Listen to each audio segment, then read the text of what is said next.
Hi, this is Oxford High Street on Friday morning, and I'm walking towards the stress centre, as one commenter called it, also known as the Department of Stress and Terror. And I'm hoping that I'll spot some other people who will be clearly identifiable, walking in the same direction or queuing outside.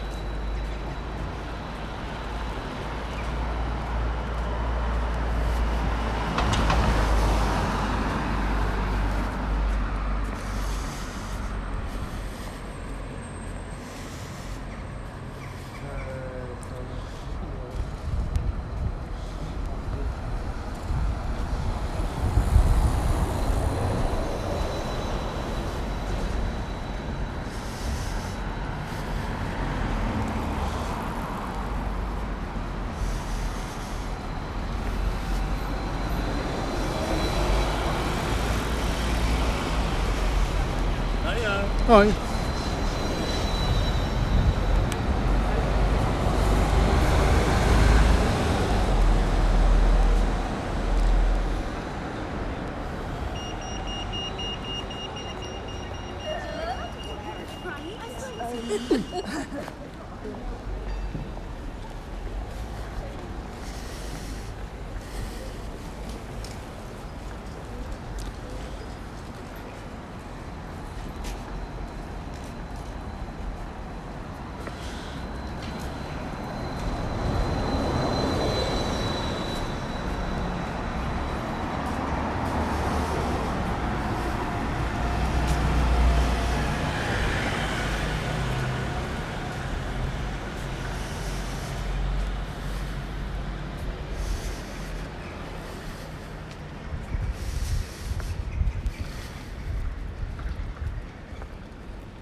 Now, I'm pretty sure that cyclist is going towards the stress centre, and I'm pretty sure the last cyclist who I zoomed in on but didn't comment was also going towards the stress centre.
And here I am at the stress centre.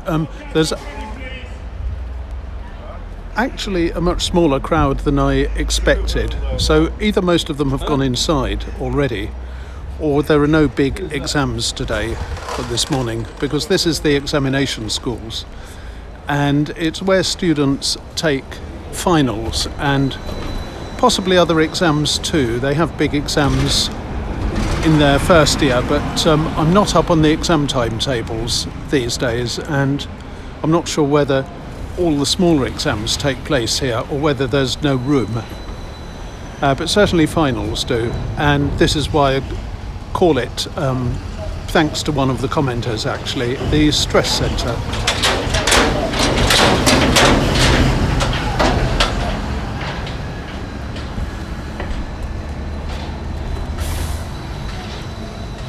Some of these guys will just be worried about whether they can remember the cladistic properties of the natterjack toad or the latest feminist interpretation of the Iliad or whatever it is they think they're going to be examined on.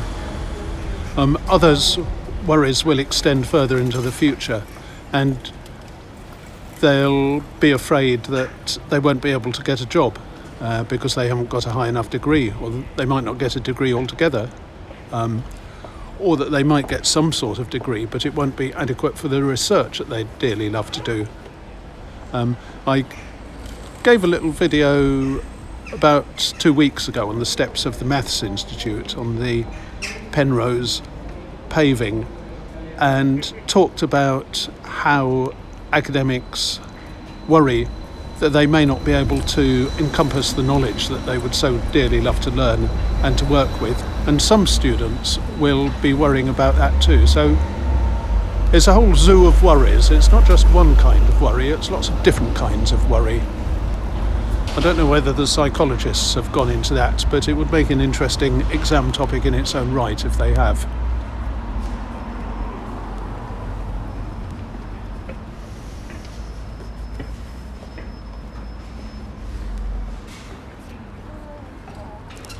And this is what they're wearing, sub-fusk, dark and white, but they are being allowed to ditch jackets, it seems. I reckon that there's probably around about 20, which isn't bad for 9:30 in the morning, and it's fairly humid too. So ditching jackets is probably a good idea, unless the exam schools these days are very air conditioned, in which case students will suddenly feel 10 degrees colder when they go inside and will be heartily wishing they'd brought something warm. Some students have short gowns, which are just little rectangles of cloth with a sort of vestigial yoke at the top and 2 straps or tags hanging from it. Others have more elaborate and more impressive bat-winged gowns with a big yoke at the top and long sleeves. And these indicate a difference in status. The short gowns are so-called commoners' gowns, and legend has it that the 2 tags are because once upon a time students used to buy stuff largely on credit. I think we're talking 19th century here rather than even early 20th. And some would try to depart Oxford at the end of their course without paying, so the tags were there so that the creditors could grab them and haul them over to their accounting department to be paid. It's a nice story anyway. There's a class of student with a longer gown, more rectangular than almost square, still with the minimal yoke and the 2 straps, 2 tags, and they're called exhibitioners. They have won an award called an exhibition, which gives them a small amount of money during the year. And the students with the bat-winged gowns are scholars, and they've won a scholarship which gives them a bigger amount of money during the year. And again, I'm not up on the current rates. For a very long time, scholarships were £60 a year. No, I think it was £60 a term. And exhibitions were £40 a term, which once upon a time was enough to improve one's living standards substantially. Now a scholarship would pay for about 10 pints of beer, which isn't quite so helpful. That's a summary of the dress. I don't know why there is a marquee there, whether this is an overflow. I find it hard to believe that they'd be examining students in somewhere that's not properly climate controlled.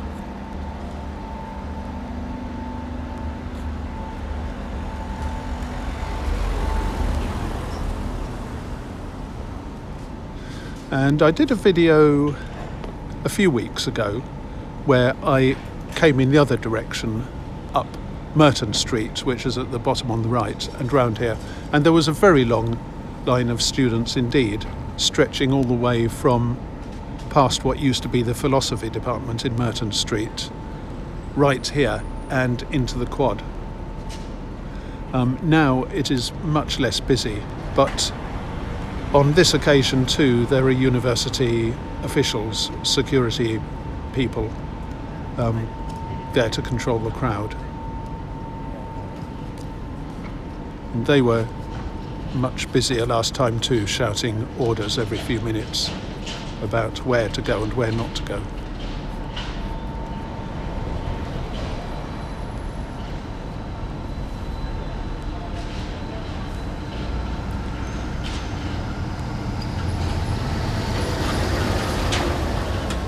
So that's one thing that people are doing this morning, and for many it's probably about the least pleasant thing they could be doing in Oxford at this time.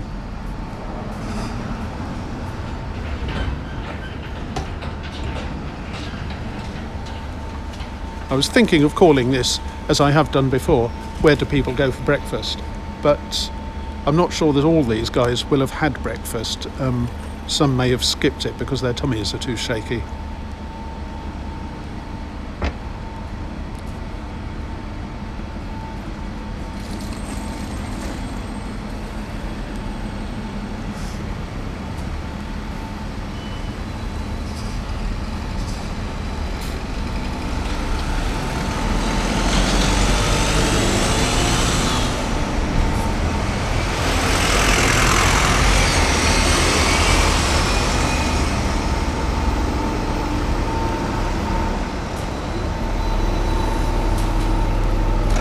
And I'm not sure that using those things today is a good idea, because if your mind is so full of cladistics or Iliad or whatever, I'm not sure you really have enough capacity left to think about traffic.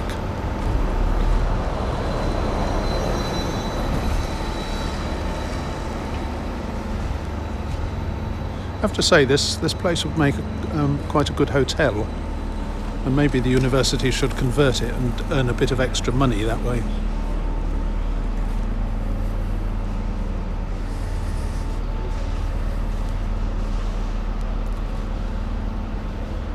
That's the Queen's Lane Coffee House, which claims to be I think it's the oldest coffee house in Europe.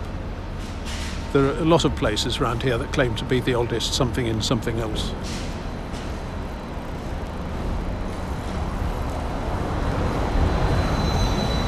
However, not all of it is the oldest coffee house in Europe, because until maybe 20 or 15 years ago, it was only half the size, and it consisted just of one narrow bar running back into the building on the left.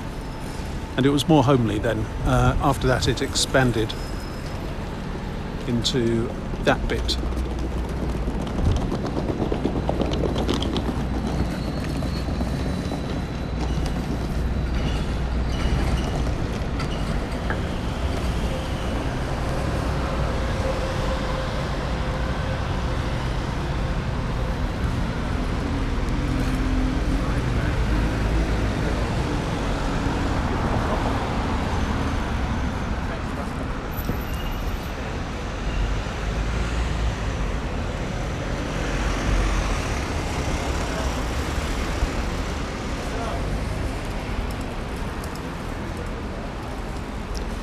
people on the seat are bus drivers, and they're sitting there while they take a break between buses, because the bus companies, one of the bus companies has a little office on the other side of the street.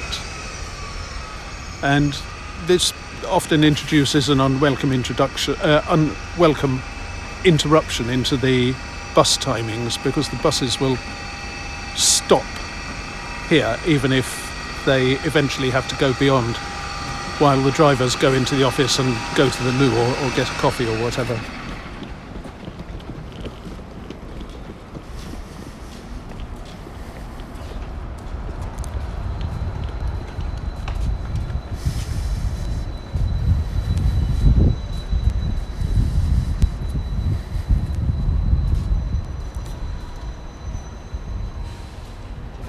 There are stops to most of the main destinations along there, including ones to the airports.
Some cafes are more elegant inside than others, or like to act as though they are. This is one of the ones that do.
And on a day like this, it really is quite pleasant to sit outside and have an invigorating coffee and a pain au chocolat overflowing with chocolatey goo, which makes me wonder why more of these cafes don't have tables outside.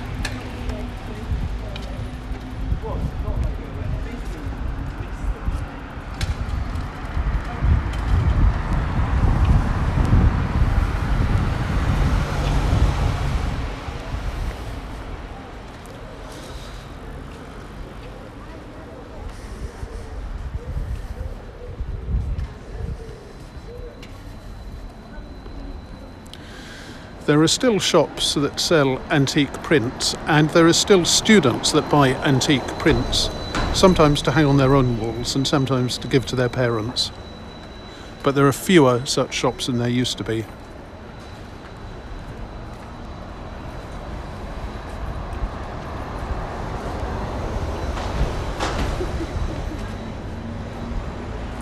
Jericho Coffee Traders.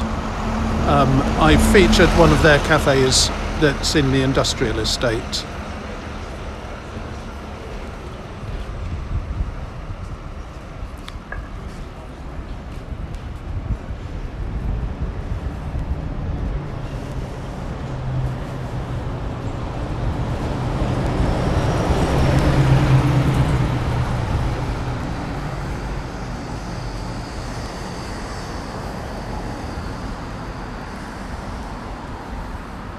As legend has it, somebody once wrote, "Oxford is a fountain of knowledge where students come to drink."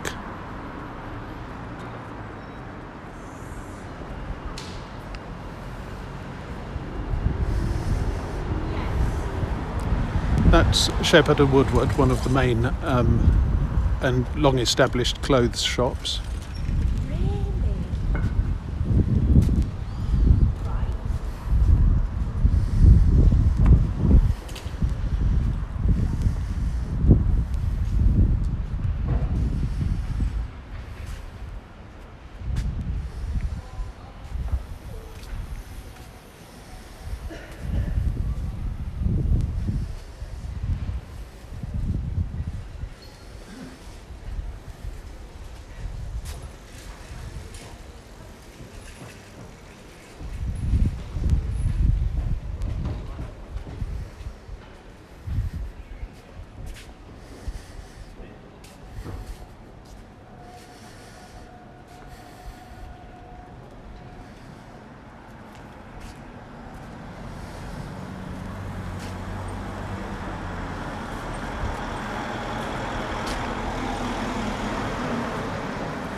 And they went ultra-commercial a few years ago, well, more than a few years ago, and started selling sweatshirts and all sorts of tourist accessories.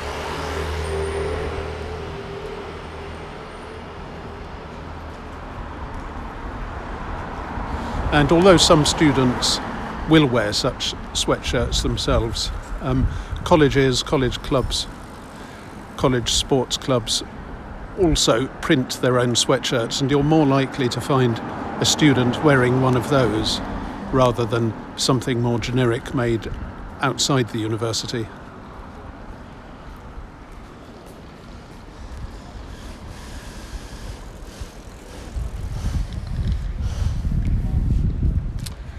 And you've got the Shepherd and Woodward tourist department. That I don't know whether that's part of Shepherd Woodward or whether it's independent.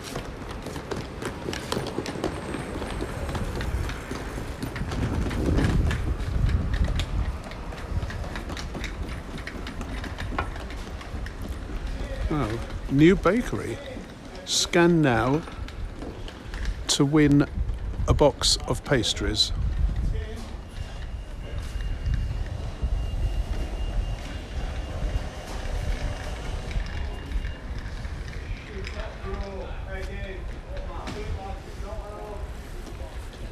Once upon a time, a lot of households didn't have ovens of their own, and they would go to communal baking places on the street to make their bread. Maybe this is a return to that.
And that is the top of the covered market.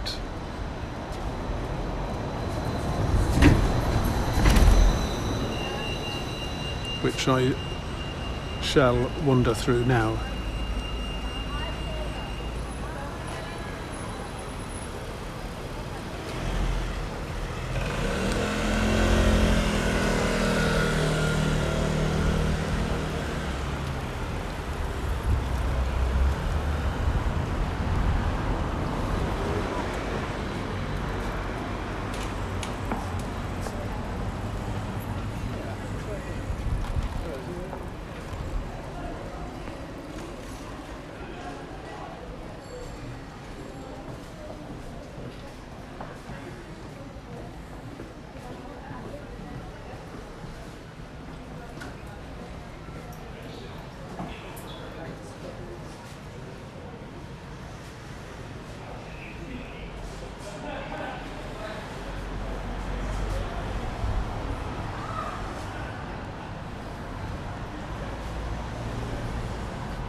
This area has a lot of cafes.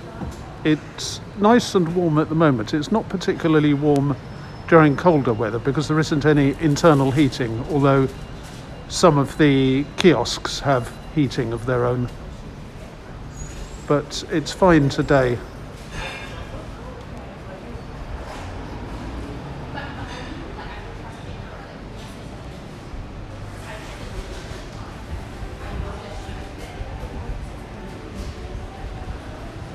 That is a cafe called Georgina's, and once upon a time there was a cafe called George's, and George's, probably for many decades, was a place where people went for early breakfast, and you'd meet everybody from students coming back from college balls to lorry drivers, all mingling and drinking the same sort of chicory flavoured coffee, camp coffee I think it was called, and eating huge great bacon sarnies or whatever was on sale, fried eggs and bacon probably.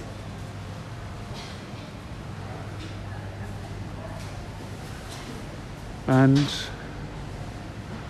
one inhabitant of George's, one regular of George's, is still known by legend, and that was somebody called Joyce.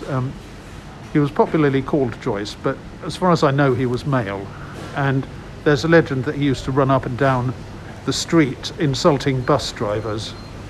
Apparently he'd been a bus driver once himself, and that sort of turned his brain.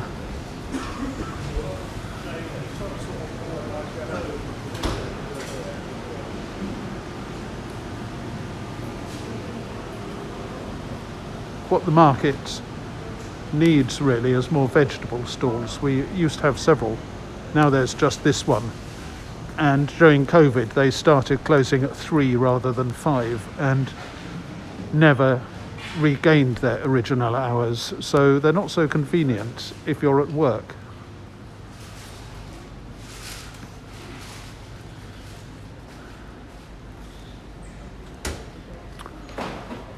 Oh, I see, it's hot dogs, not dog food.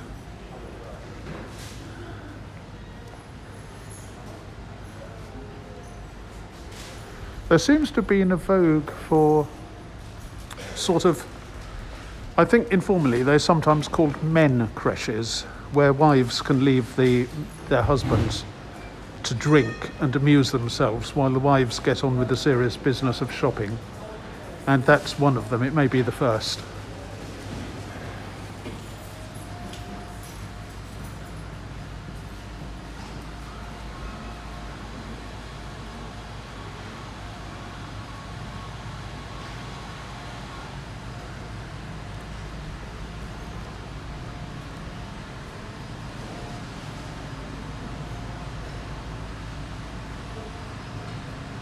Souvenir shops have penetrated everywhere now.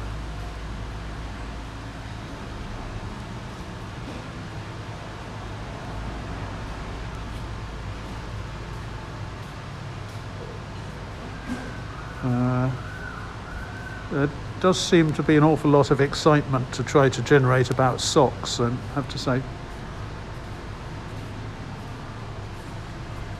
I mean, socks are just basically woolen cylinders that go round feet.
That's the Santander Bank, which is doing a huge amount of renovation, and I think it's going to take them about 6 months. They seem to be changing themselves into what's called a work cafe, where I think you rent a space to sit in and feel companionable.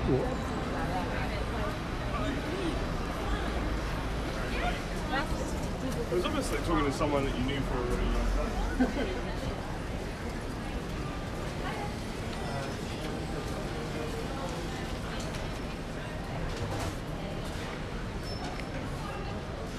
This is Corn Market, now with the added feature of a Greggs, and it is not the most beautiful street in Oxford.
That's Barclays, another bank, which looks as though it's moving to the other side of the street.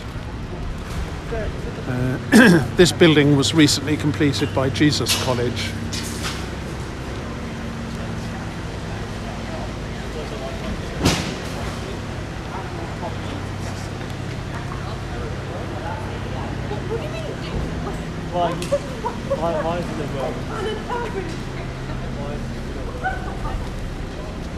And it does look as though they've been rather too enthusiastic about the number of shop spaces they built.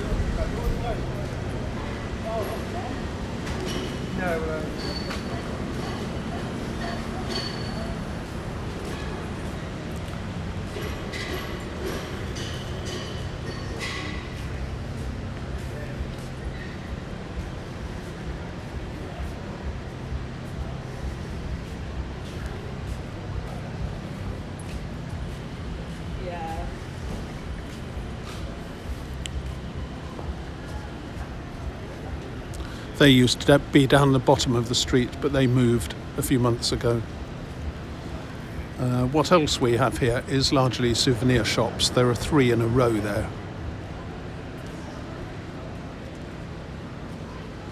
At least one of them has lots of Harry Potter stuff.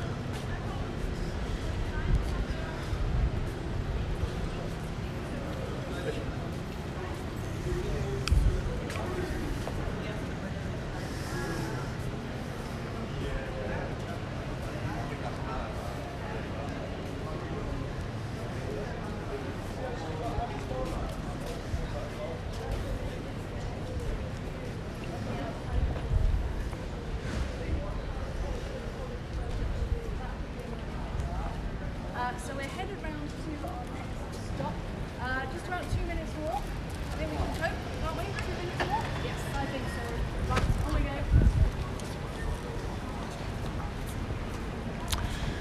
And we're headed round to our next stop, she says. Just 2 minutes walk.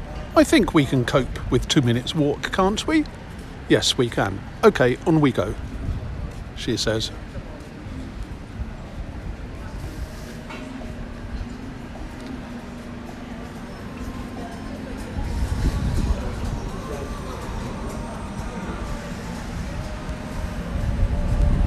Now that's Debenhams. It's been closed since, I think, about a year before COVID. And I heard an interesting rumour. I'm not going to say who told me, but he claimed that the university has taken it over or owns it and is building a sort of secret science park. Presumably small laboratories behind the facade, and that some of these are already working, but the facade has been kept because, well, basically there's a back entrance to Debenhams, and the front is a huge foyer with a diagonally placed escalator and some lifts, but the people working there won't need that, so it might as well be left looking as though the building is still unoccupied and derelict. But as he says, in fact, there are offices or labs and people working there.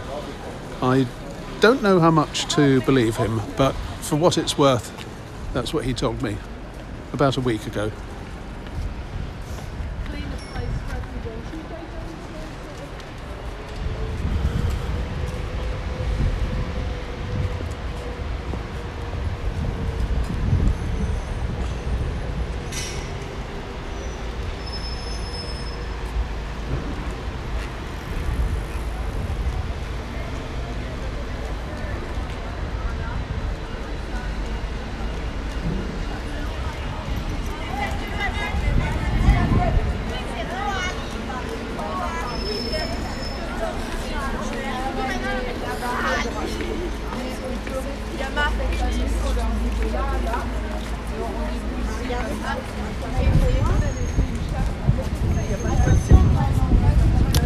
You hear a lot of different languages here.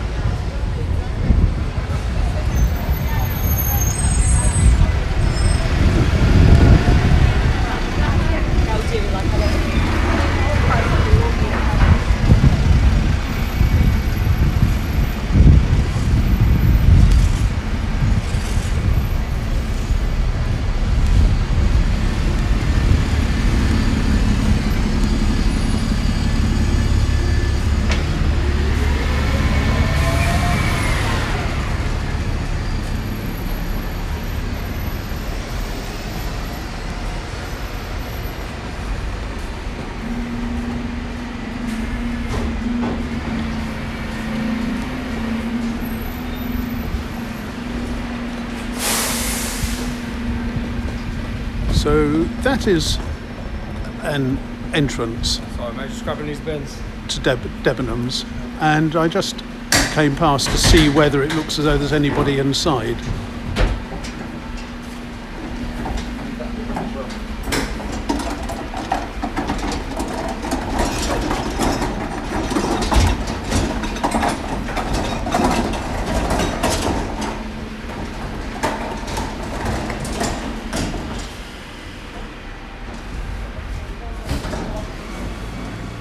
Hi, Do you know whether there's anybody actually working in there, occupying the... I'm afraid. Sorry, you don't know? I wouldn't know. Okay. What is it, you mean? No, Debenhams. We'd heard. I don't know. We'd heard that the university had taken over the building, and Yeah, I haven't seen, you've not. I haven't seen anybody. Okay. Thanks very much. No, that's okay. Cheers.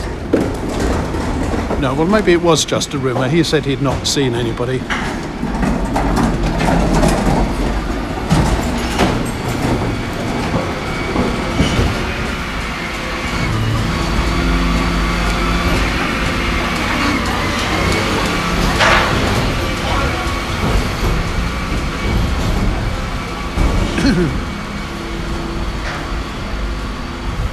So now I'm on George Street and I'm going to get off it as quickly as I can.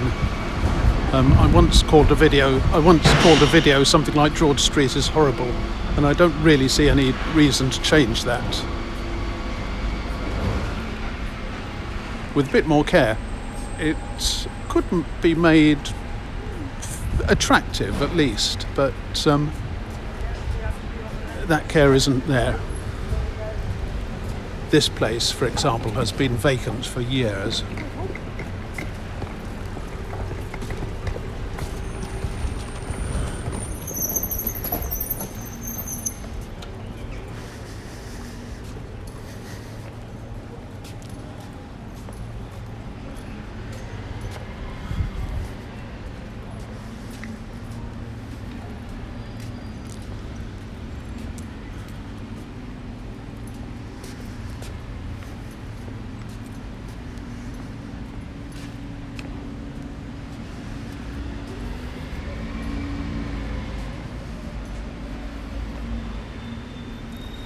That's another entrance to Debenhams. And it does look as though something could be going on in there.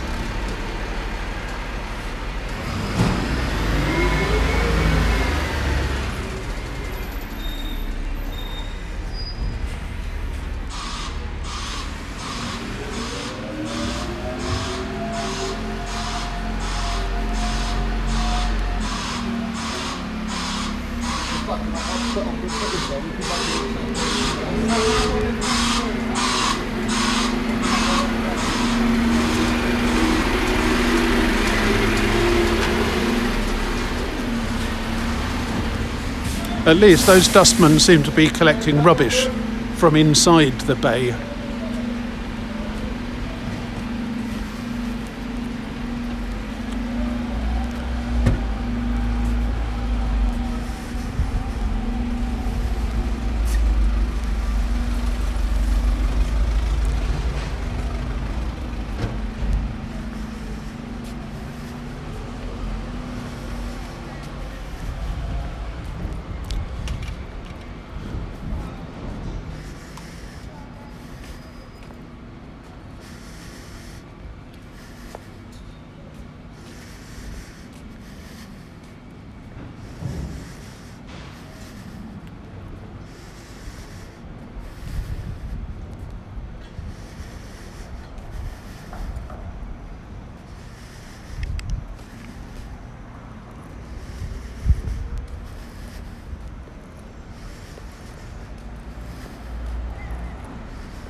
Huge amounts of renovation going on there at the moment, and now on the other side too.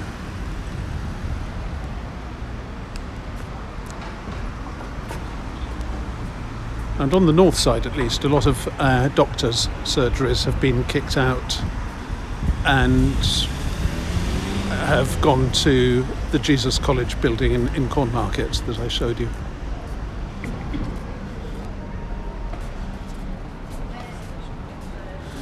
Now this is an ever-present feature of Oxford, tourists disembarking.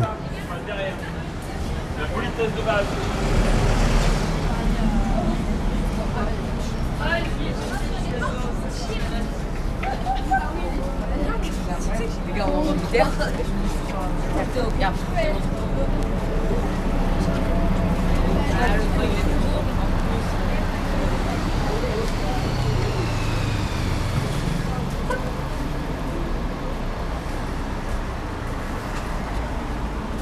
That's the Ashmolean, and the Ashmolean has a cafe and a restaurant, and now I know where their catering supplies come from.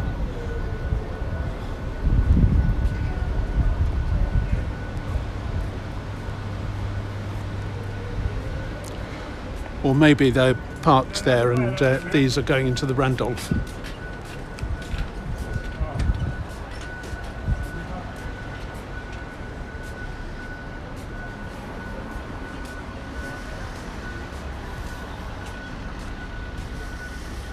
This is the grandest hotel in Oxford, and people will be sitting there having leisurely and extremely expensive breakfasts.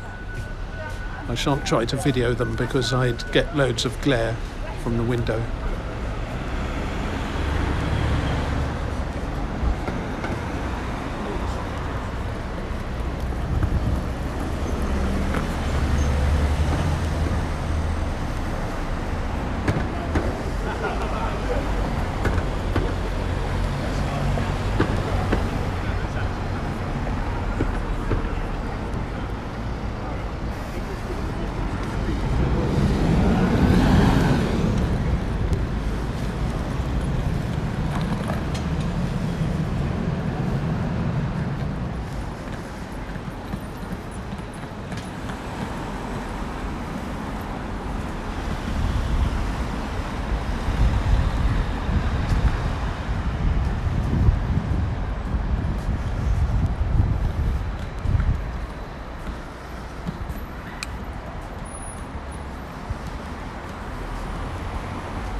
This is the main Oxfam bookshop here, and is well worth visiting.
one thing you notice around here is how few of the food places cook their stuff from scratch.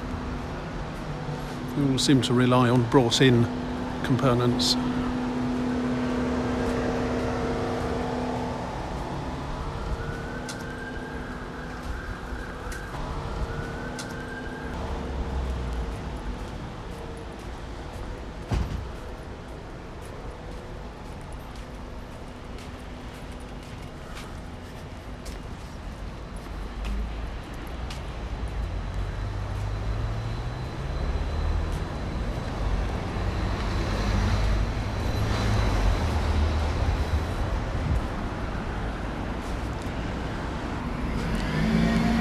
This is Taylor's, a favourite cafe.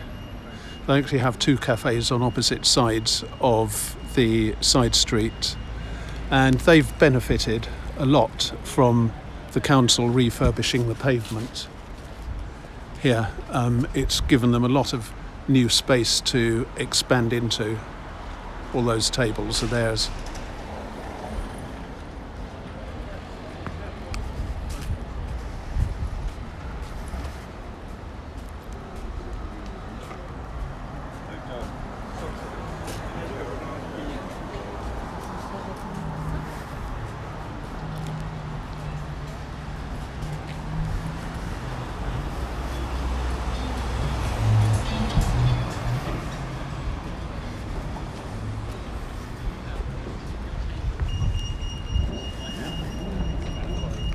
St Giles Church.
Not a particularly attractive area, this, but there is the famous dinosaur.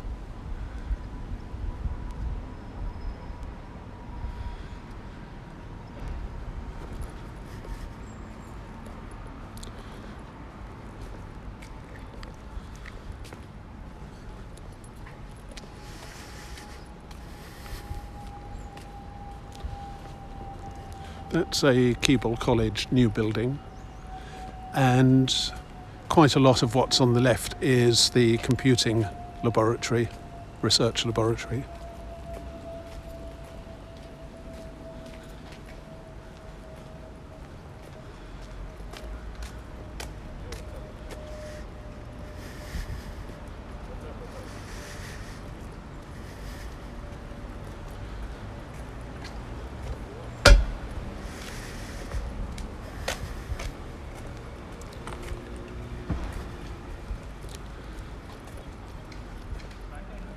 That's the old part of Keble, the original part, 1870.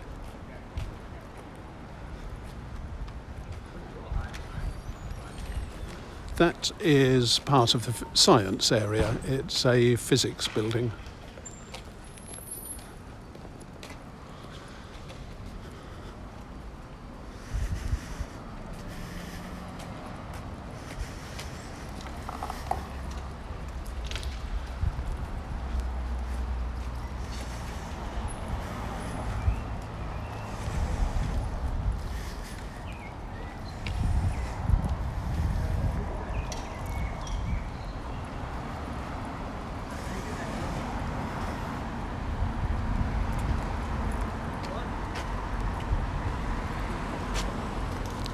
Now that's interesting. That van has a notice on the side, you may not be able to read it from here, that says Begbroke Science Park. Begbroke is a village north of here, between here and Woodstock. And the university has been building a huge new science park. And it looks as though they've made quite a lot of land that used to be accessible to walkers inaccessible in a legal sense. I passed it when I did a trip to Annie's Tea Rooms, and there are notices there saying to keep out. And I used to be able to walk through a lot of the area.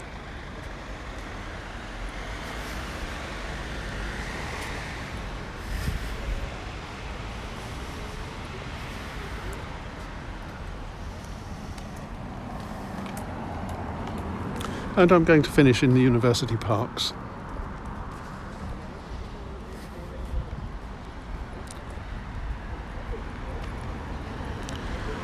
The students, by the way, that we saw dressed in the examination gear, sometimes you need to wear that for other events too, such as being interviewed by the disciplinary authorities of your college. She was too late for one of the 3-hour sitting exams this morning, but it may be that she's got an exam this afternoon and just decided to wear the gear for the whole day. Or it may be that she had something like a fever, which is a sort of interview exam.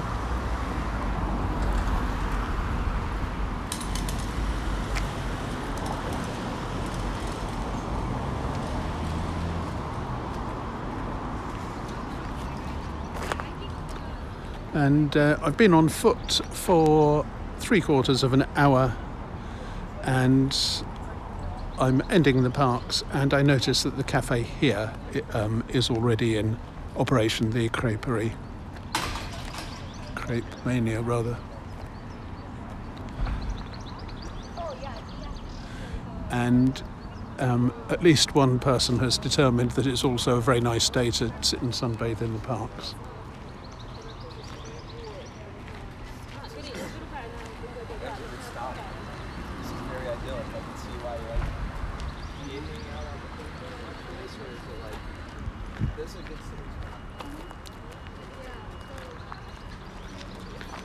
So that's a brief look at what do people do in the morning in Oxford.